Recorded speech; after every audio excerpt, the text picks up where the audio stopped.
Hi friends, knowledge मंत्रा 2 channel में आपका हार्दिक स्वागत है।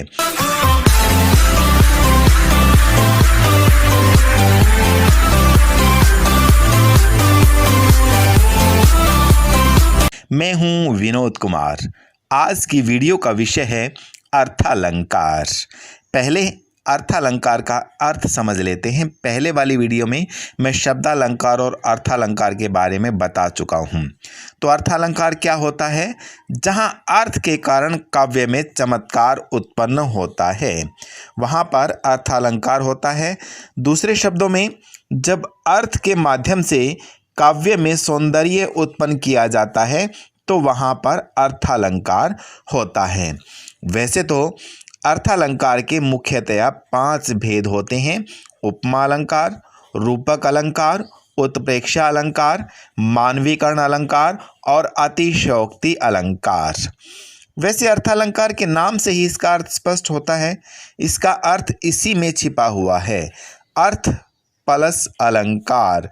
अर्था का अर्थ है अर्थ और अलंकार का अर्थ है सौंदर्य उत्पन्न करना। पुनः मैं इसका अर्थ यहाँ पर स्पष्ट कर रहा हूँ। जब अर्थ के माध्यम से काव्य में सौंदर्य उत्पन्न किया जाता है तो वहाँ अर्थालंकार होता है। अर्थ अलग अलग ढंग से उत्पन्न होता है। जिन 5 तरीकों से अर्थ में सौंदर्य उत्पन्न किया जाता है वे तरीके ये हैं जो मैंने ऊपर बताए हैं। यानी कौन कौन से हैं? उपमा, रूपक, उत्प्रेक्षा, मानवीकरण और अतिशयोक्ति। इन 5 तरीकों के आधार पर ही अर्थालंकार के 5 प्रकार बनाए गए हैं। इस वीडियो में मैं आपको उपमा अलंकार और इसके उदाहरणों के बारे में विस्तार से बताऊंगा। आइए चर्चा करते हैं उपमा अलंकार पर। अगर उपमा शब्द को ध्यान से देखें तो उपमा शब्द का अर्थ होता है तुलना। यानी जहां 2 वस्तुओं या व्यक्तियों की तुलना की जाती है। किस आधार पर? किसी गुण को आधार मानकर। हम कह सकते हैं जब 2 वस्तुओं या व्यक्तियों की रूप, रंग और गुण धर्म के आधार पर किसी दूसरे व्यक्ति या वस्तु से तुलना की जाती है तो वहाँ उपमा अलंकार होता है। यानी यह अलंकार तुलना बताता है। कविता में जहाँ पर हमें लगे कि कवि एक वस्तु या व्यक्ति की रूप, रंग, गुण, धर्म इत्यादि के आधार पर किसी दूसरे व्यक्ति या वस्तु से तुलना कर रहा है तो वहाँ पर उपमा अलंकार होगा। इसकी पहचान के लिए मैं आपको थोड़ा सा और स्पष्ट कर दूं। ऐसे शब्द मिलेंगे जैसे समान, के समान, सम, सा, से, सी। इन्हें वाचक शब्द कहा जाता है और इन वाचक शब्दों का प्रयोग करके कवि तुलना या समानता बताता है। अब मैं इसके कुछ उदाहरण बताऊंगा और आप उन उदाहरणों के माध्यम से आसानी से जान पाएंगे कि कवि ने कैसे उपमा अलंकार का प्रयोग कर अर्थ में सौंदर्य उत्पन्न किया है। इसमें एक बात और हमें याद रखनी है कि उपमा अलंकार कई तत्वों के सहयोग से बनता है या कई अंगों से मिलकर बनता है। इसलिए हमें उपमा अलंकार के अंगों को जानना भी जरूरी है। उपमा अलंकार के मुख्यतया 4 अंग हैं। पहला है उपमेय, दूसरा है उपमान, तीसरा वाचक शब्द और चौथा है साधारण धर्म। आइए अब इन चारों पर पहले प्रकाश डालते हैं। उपमेय क्या होता है? उपमेय उसे कहा जाता है जिसकी तुलना की जाती है या जिसकी विशेषता बताई जाती है, या और सरल तरीके से कह सकते हैं जिसकी उपमा दी जाए।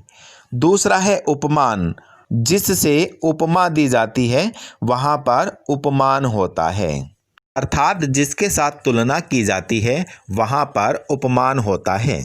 तीसरा है वाचक शब्द, जिस शब्द की सहायता से उपमा दी जाए।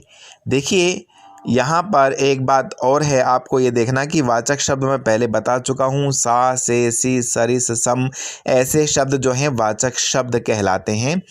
और अगला है साधारण धर्म, जिस बात को लेकर जिस विशेषता या गुण की उपमा दी जाती है उसे साधारण धर्म कहा जाता है।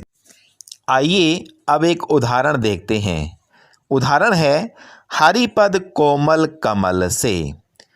यह कविता का अंश है और इसमें हम जानेंगे कि कैसे तुलना की गई है, कैसे उपमा दी गई है। हरिपद, यहाँ हरि के 3 अर्थ हैं। पहला है बंदर, दूसरा है भगवान विष्णु और तीसरा यानी हरि का अर्थ होता है सिंह यानी वनराज। अब हरिपद यहाँ विष्णु जी के लिए प्रयुक्त हुआ है। हरिपद यानी भगवान के पद। कोमल है, कैसे? कमल से। और गौर से देखिए यहाँ से लगा है। पीछे मैंने बताया सा से सी के समान के जैसा ये शब्द उपमा के लिए ही प्रयुक्त किए जाते हैं। और अभी हमने उपमा के अंग या तत्व देखे थे। इस आधार पर इस उदाहरण को देखते हैं कि ये फिट बैठता है या नहीं। हरिपद, पद यानी पैर, हरिपद यानी भगवान का पैर या विष्णु जी का पैर। कोमल यानी वह कोमल है, कमल से यानी कमल के समान। इस उदाहरण में अब हमें यह देखना है कि इसमें उपमेय कौन सा है, उपमान कौन सा है, वाचक शब्द कौन सा है और साधारण धर्म कौन सा है। यहाँ हरिपद की तुलना की जा रही है तो हरिपद यहाँ पर उपमेय हो जाएगा। तुलना कमल से की जा रही है। ऊपर बताया गया है परिभाषा जो थी जिससे उपमा दी जाती है, तो यहाँ पर तुलना कमल से की जा रही है तो कमल क्या हो जाएगा? उपमान।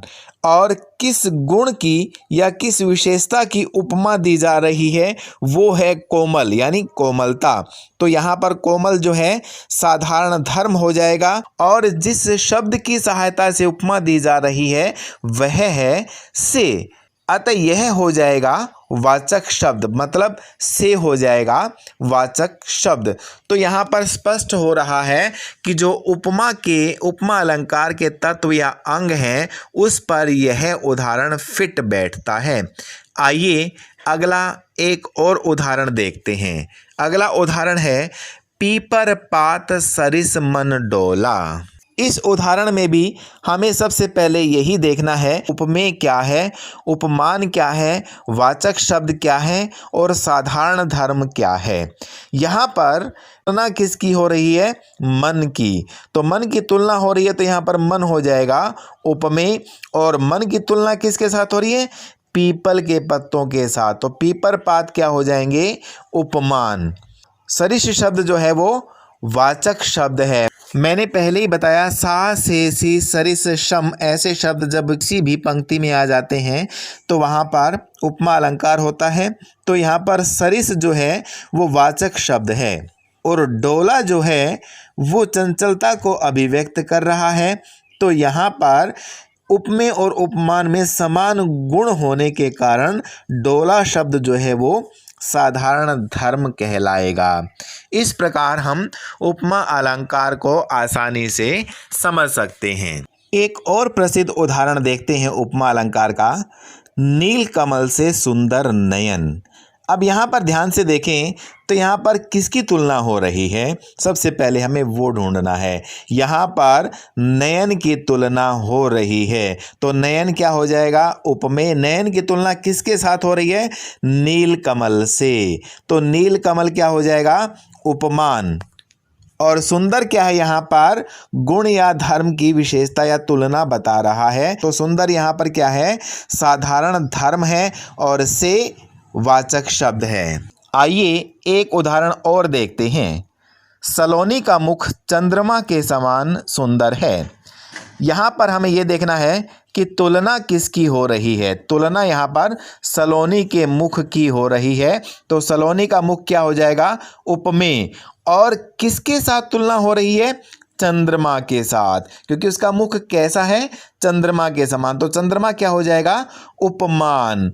और किसकी विशेषता या उपमा दी जा रही है वह शब्द है इसमें सुंदर। तो सुंदर क्या हो जाएगा? यहाँ पर सुंदर हो जाएगा साधारण धर्म। और जिसकी सहायता से तुलना की जा रही है वह कौन सा शब्द है? के समान, तो के समान यहाँ पर हो जाएगा वाचक शब्द। इस प्रकार हम उपमा के अंगों के आधार पर किसी भी उदाहरण को देख करके समझ सकते हैं कि यह उपमा अलंकार का उदाहरण है। और भी इसके बहुत सारे उदाहरण हैं, जैसे उषा सुनहले तीर बरसाती, जय लक्ष्मी सी उदित हुई। अन्य उदाहरण है, मुख बाल रवि सम लाल होकर ज्वाला सा बोधित हुआ।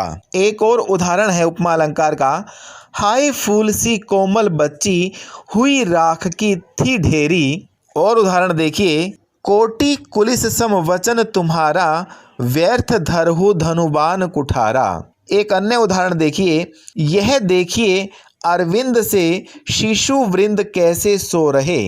दोस्तों, उम्मीद है आपको उपमा अलंकार समझ में आ गया होगा।